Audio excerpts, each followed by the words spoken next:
So, the why and how of running your own online business. Pros: you are your own boss, you enjoy all of the benefits, able to form strong relationships with customers, job security, and if it's your passion, you wouldn't have any sort of problem doing it every day of your life because you love it so much. The cons are high risk of failure, long hours, which can exceed 80 hours some weeks, inconsistency. You pay 100% of your social security contributions, so your company isn't paying for that, you're paying for it. You pay for any formal education yourself. So if you went to school for business, when you start your own business, there's nobody that's going to pay those business loans back as if a place like a hospital would for nurses. Statistics: between 2009 and 2013, 60% of jobs created were from small businesses, and that's pretty amazing. Only a third of small businesses will survive 10 years. So you take 10 years and a bunch of different businesses, only a third of them will still be standing at the end of the 10 years.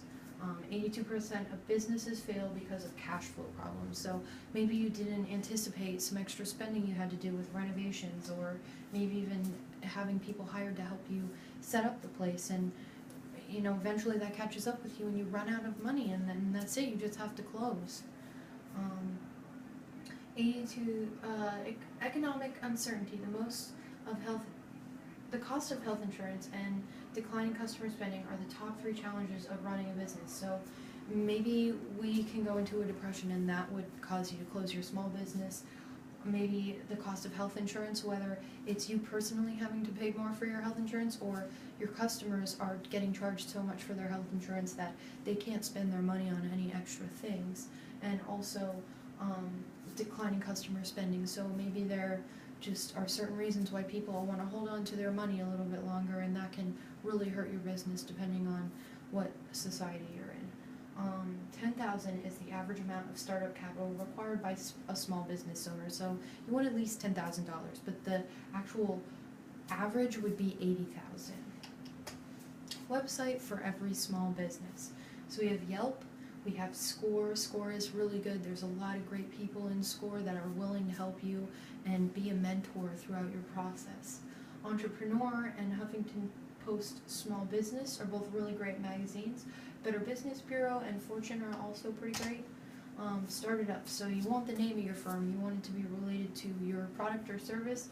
You want it to also go very well with whatever sort of style you're going for.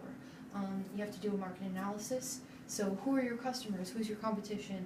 And are there any barriers in the process? Can you prepare for something that may or may not come up as a problem? Strategic plan. You must have a very well thought out plan. A business plan should take 6 months for somebody to develop. You need a web identity, so that also relates to the name of firm. What's your website going to be called? What's your business going to be called? Office space. So it's cheapest to work from home if you can, and you're then not worrying about 2 rents, just the 1 rent that you already got. Business cards, I suggest Vistaprint, very easy to use and very cheap, and they do a lot of sales, and everything comes out great real fast. And then social media, so you want a website, a Facebook, Twitter, and Instagram, whatever you can think of, you should have it, and post all your stuff on there, gain a following, maybe make a YouTube channel that goes along with your business, whatever you think works best. Creating a business plan. So first you need the executive summary, name and location, product, services offered, mission statement, and the purpose of your plan. So what is it all about in a nutshell? Company description, this is a little bit more fine-tuned. Brief history, overview of products and services, growth, and long and short-term business goals. So what are you going to be doing? Product services, clearly describe what you're selling and the benefits of the product or service. So why should somebody spend their money and give it to you? Strategy and implementation, how to reach target customers, pricing, promotion, and distribution.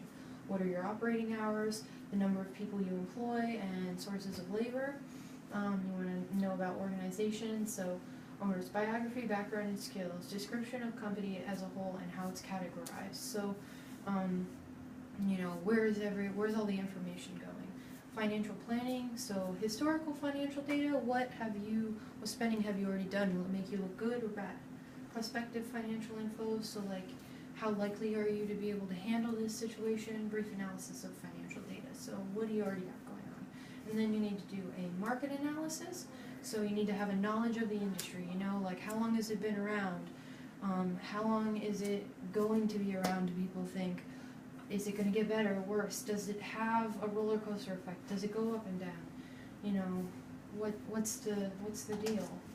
Some challenges are finding a mentor, but the SBA and SCORE are very helpful to entrepreneurs when it comes to finding a good match for your personality and you personally as a entrepreneur. You need to hire the right people, so it's best to use personal connections. You know, people that you are really sure aren't going to screw you over, and finding also networking opportunities. You want to pursue the best opportunity, not every opportunity. You don't want to waste your time on opportunities that really aren't going to get you as far, where you do 3 to get you the same place as 1 would have been. You want to take that one that's going to really benefit you.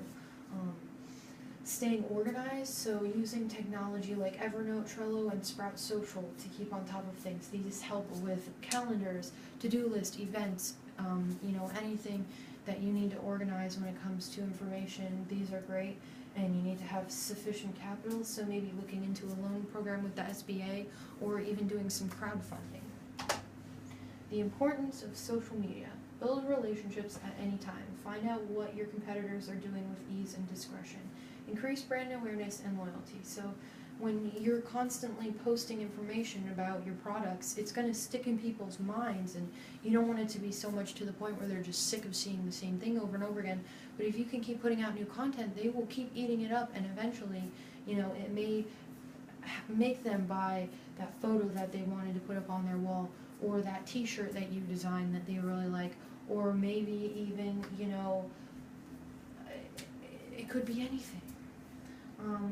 Gain valuable customer insights, so you want them to know about you and to respect that.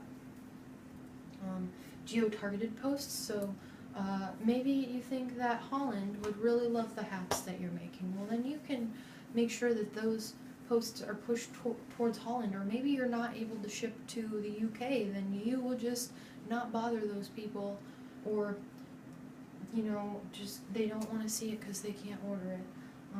And then it's also very quick and easy. It's very instant.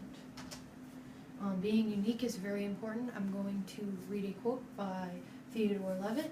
Differentiation is one of the most important strategic and tactical activities in which companies must constantly engage. I think it's such a great quote. You want to create your own unique style and way of business, because standing out in the crowd is extremely important these days.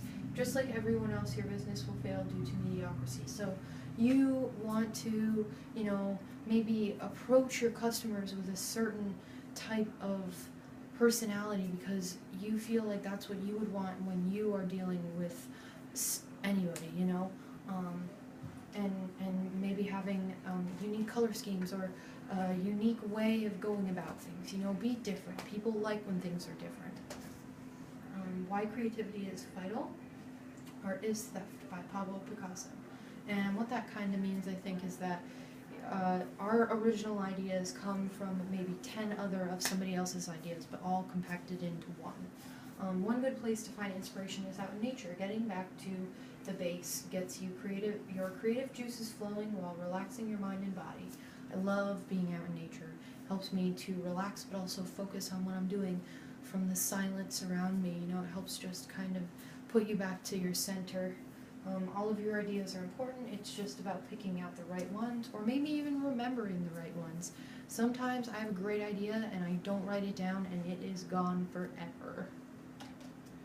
Keep it going. So efficiency is key, so that you're getting the most out of your time and money. You want to be efficient so that you're not wasting time and wasting money, because eventually you'll run out, and then you'll wish that you had been more frugal about things.